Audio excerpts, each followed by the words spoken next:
بسم اللہ الرحمن الرحیم۔ السلام علیکم۔ مجھے اتنا صبر دے کہ میرا دل ہر حال میں مطمئن رہے، مجھے اتنا مضبوط بنا دے کہ مجھے کوئی توڑ نہ سکے، مجھے اتنا قریب کر دے کہ کسی اور کی ضرورت نہ پڑے۔ اے اللہ، مجھے دنیا کی اتنی سمجھ عطا کر دے کہ میں تیرے ہر فیصلے پر راضی ہو جاؤں، مجھے اتنا نواز دے کہ کسی اور کا محتاج نہ ہوں، مجھے اپنی یاد میں اتنا مشغول کر دے کہ کسی اور کی یاد نہ۔ اگر آپ معافی کا مطلب سمجھنا چاہتے ہیں تو ایک ایسے شخص کو معاف کر کے دیکھو جو آپ کی کردار کشی کا مرتکب ہو۔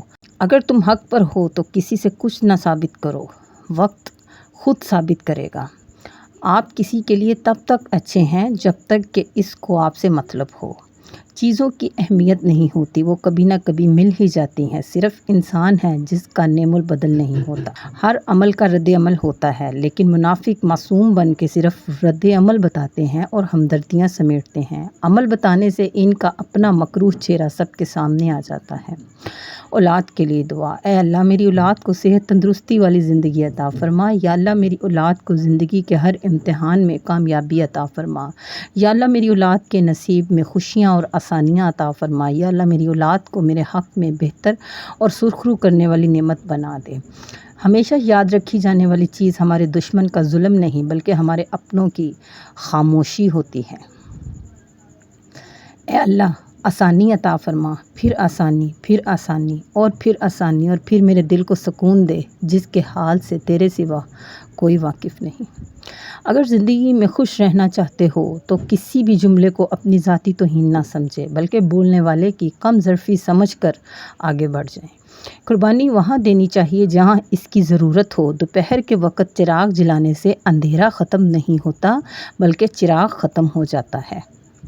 میں ماضی کے صفحات کو طے کرتی جاتی ہوں لیکن بعض صفحات کے کونے موڑ دیتی ہوں کہ ان پہ لکھا ہوا سبق میں کہیں بھول نہ جاؤں۔ حضرت علی علیہ السلام نے فرمایا، جو ہو رہا ہے ہونے دو، تمہارے رب نے تمہاری سوچ سے بہتر تمہارے لیے سوچ رکھا ہے۔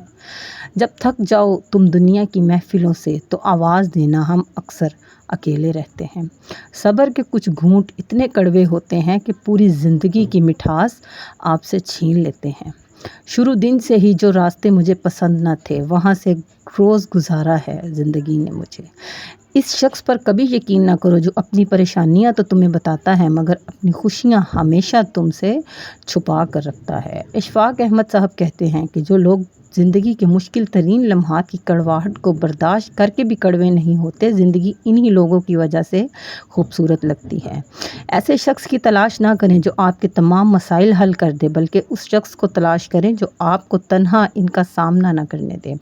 کبھی کبھی انسان کا خاموش ہو جانا ہی بہتر ہوتا ہے، بجائے اس کے کہ ہم لوگوں کو سنا کر بتائیں کہ ہم کیسا محسوس کر رہے ہیں، کیونکہ یہ امر اس وقت مزید تکلیف کا باعث بنتا ہے جب لوگ ہمیں سن تو رہے ہوتے ہیں مگر ہماری دکھ کو سمجھ نہیں رہے ہوتے۔ اپنی سوچوں کو پانی کے قطروں سے بھی زیادہ شفاف رکھو، کیونکہ جس طرح قطروں سے دریا بنتا ہے اسی طرح سوچوں سے ایمان بنتا ہے۔ ایک وقت تھا جب مجھے رونقیں پسند تھیں، سب سے بات کرنا پسند تھا، بے وجہ سب کو تنگ کرنا پسند تھا۔ اب وحشت ہوتی ہے انسانوں سے، ان کے رویوں سے اور ان کی باتوں سے۔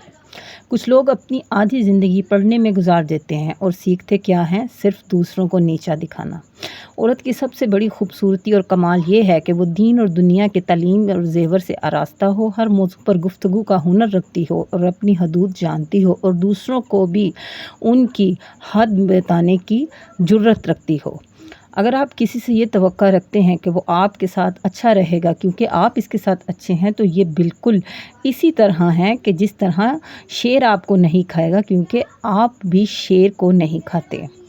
حضرت علی نے فرمایا، اللہ تمہارے دل سے کسی چیز کا خیال تب تک نہیں نکالتا جب تک کہ تمہارے نصیب میں اس کے ملنے کی گنجائش رہتی ہو۔